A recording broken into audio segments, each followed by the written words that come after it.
Hello everyone. If you want to improve your relationship, learn relationship hack or listen to entertaining and educating relationship stories, please subscribe, like, and share. Share your own story in the comments section below. Thank you. Comment what do you think about this situation. Final update, caught wife trying to cheat with my friend from her iWatch. Tuesday 27th October. I'm writing this from my phone so bear with me if it's formatted wrong. So last night my wife of 7 years decided to have a chill out night. After dinner she went to the den and was watching her programs while I flitted between watching the Spurs game football/soccer on doing some odds and ends that I had planned. Next thing I know she's got the wine out and has had 2 bottles of the stuff. At around midnight I went to check on her and seen she was out cold on the couch. I went to scoop her up when her iWatch thing buzzed and a message popped up on the screen. It said something along the lines of haha I can't do that, my name would knock 7 shades of speep out of me. P. I wondered what the feep that was all about, so I pressed on it and it was a conversation between my wife and a friend of mine. Now I wouldn't say this guy's a close friend of mine, but he's someone I've played 5-a-sides with for years. Drank with and have known since we were teenagers. We used to call him jacket holder because when we got into scraps as teens he'd always be the guy holding the jackets while everyone else went for it. Right, so as I said I pushed on the conversation while this thing is still attached to her wrist and scroll up to the top, and as far as I can tell it's him that contacts her first unless she's deleted. There's lots of flirting and winking going on but nothing that you could outright say was cheating. Then I get to last night and when she's drunk she starts openly begging him for sex. I couldn't believe my peeping eyes. I'm paraphrasing here because I can't remember the exact words, but she was saying speep like how much she had always wanted him. How no one would ever find out if he did want to do something, and the last one that peeping killed. She was great at keeping secrets. I tried to scroll on her watch but couldn't find any other messages, and I don't know her phone passcode. I put her in her bed and just sat in the kitchen in shock until I got up for work about 5:30.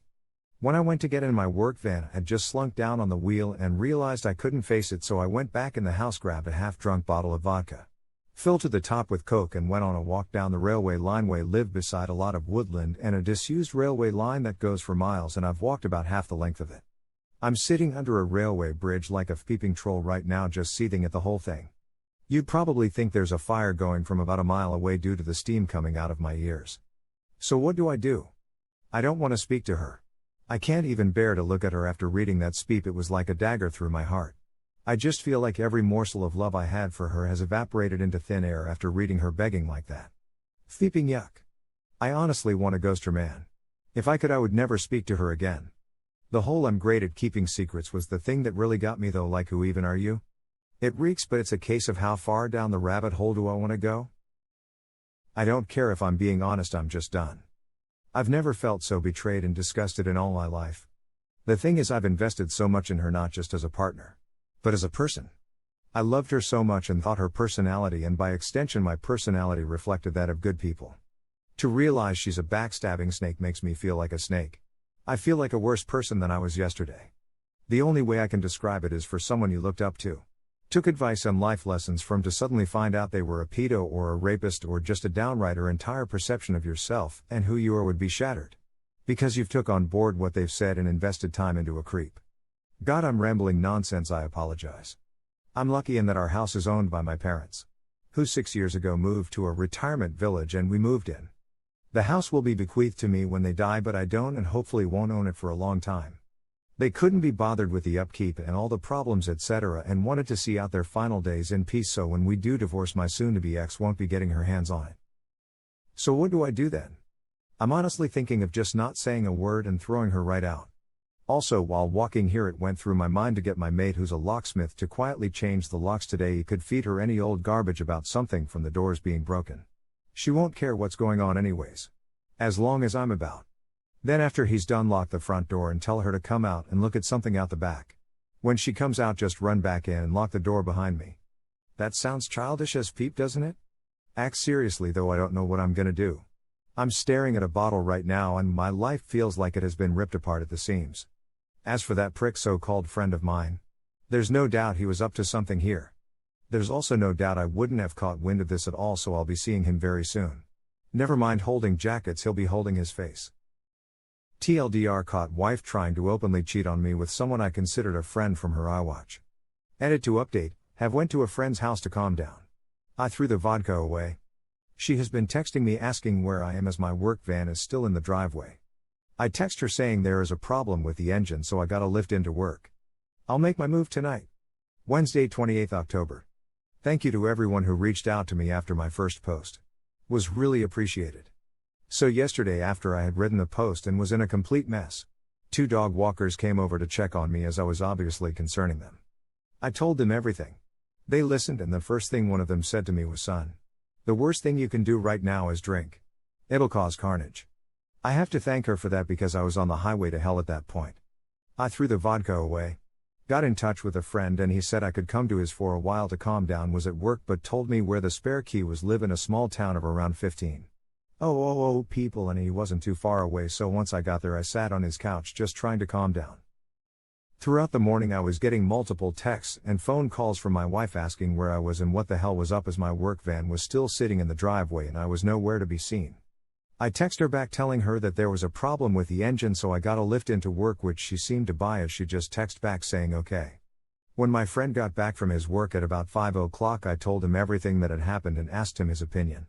I also told him not to tell anyone about jacket holder as that might then get back to my wife, which I didn't want at this point. I would deal with him later. By that I mean I'll expose what a little rat he is. Knocking feep out of him doesn't help me at all as of now. As an aside to the people saying he done nothing wrong. He messaged my wife first.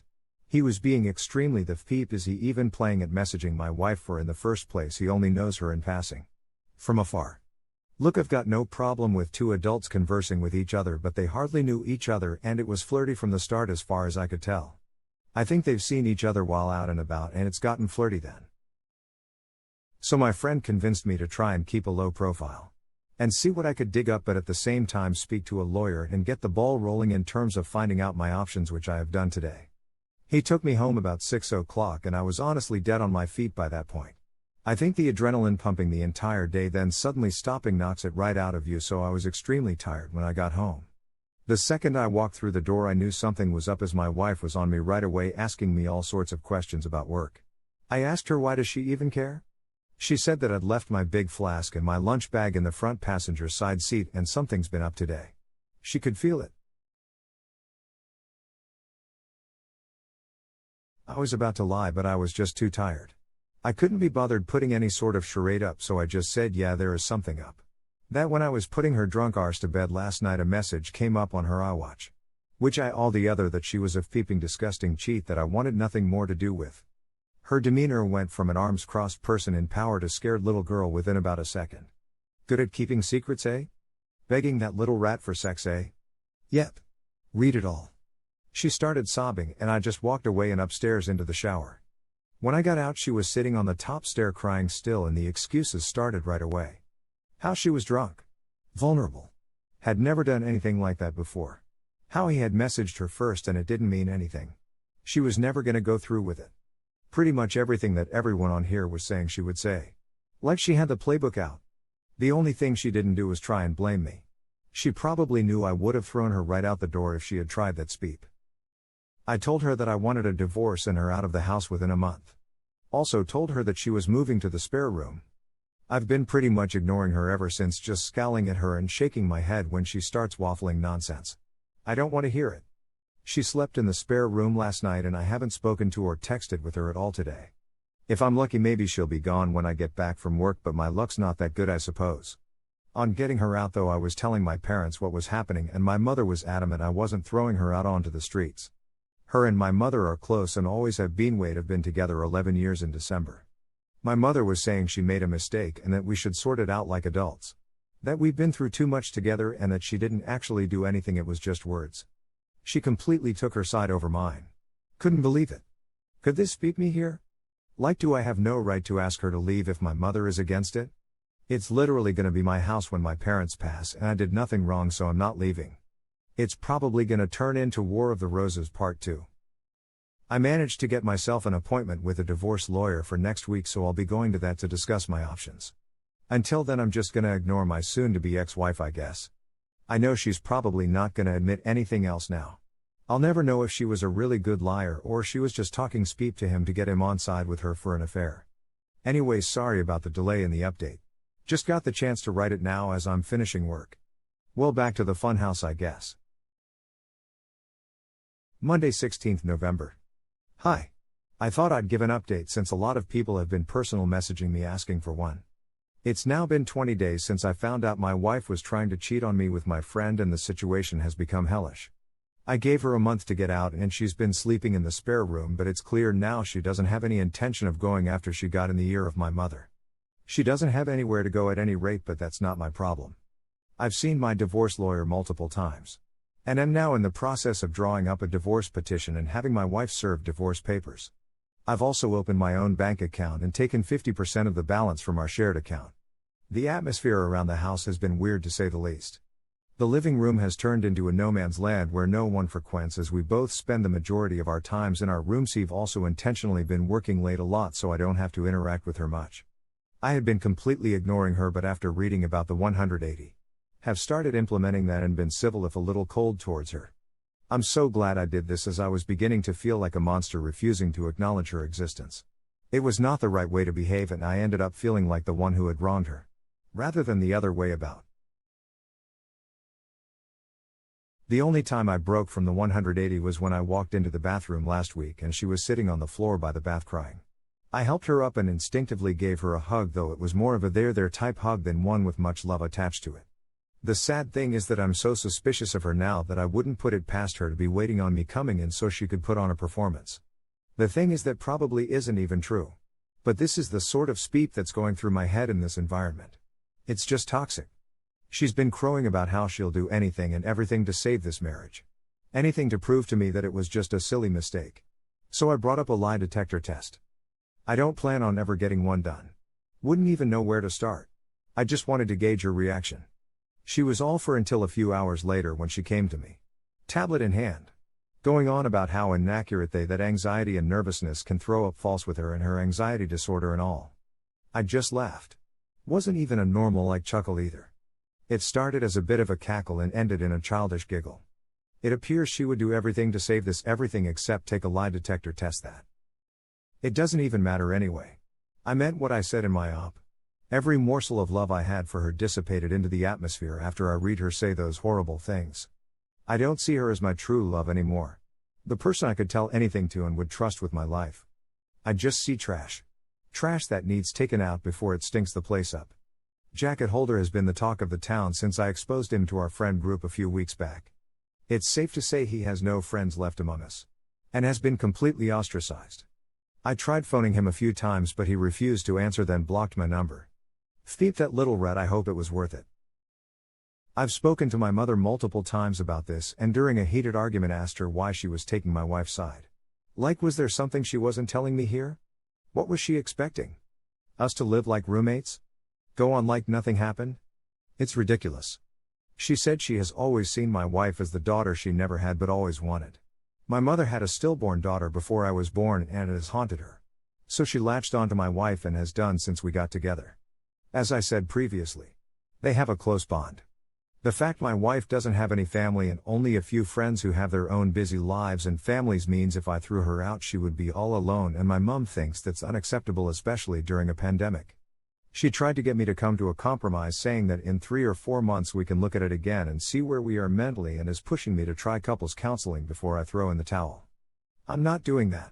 The thought of being in the same house with my wife over Christmas makes me feel ill. She'll want to do it right as she does every year, and it'll be a complete speep show.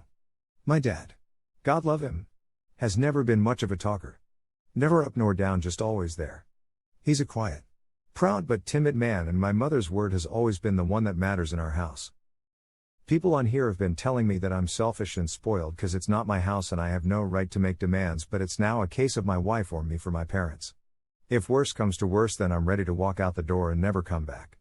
Thiep this house. I have to be able to look at myself in the mirror with some semblance of self-respect, and someone has to keep their word in this debacle. If I do leave, my friend has said I can stay with him for a few weeks or so till I get myself sorted. If I do walk out that door though, I'm done with my parents. I'll never speak to them again in my life. They'll probably see it as me giving up on them. Me walking away without trying to at least have a go at fixing things first. I see it as them choosing someone who broke my heart over me. What will be the logistics of this once I'm gone? Just her staying there herself. My mother and father looking after a backstabber while their flesh and blood goes off alone. A little more info on the house. My parents let us move in a year after our wedding. It was an apparent belated wedding gift. Although that was just the chatter from them at the time. They were always planning on moving out and moving us in. I've spent tens of thousands on it over the years, but that's neither here nor there. I have fantasies of leaving this all behind. Going somewhere new and starting again. But I don't have anywhere else to go. I've lived in this town my entire life. It's all I know. Am I being too harsh here? I'm literally ready to slingshot my parents right out of my life, but I feel so torn. Why am I the one who has to lose everything and everyone? I've tried to be good. And I always thought you make your own luck. And that good things happen to good people. Maybe I'm not as good as I think I am. Maybe I deserve all I feeping get. Wednesday, December 2nd.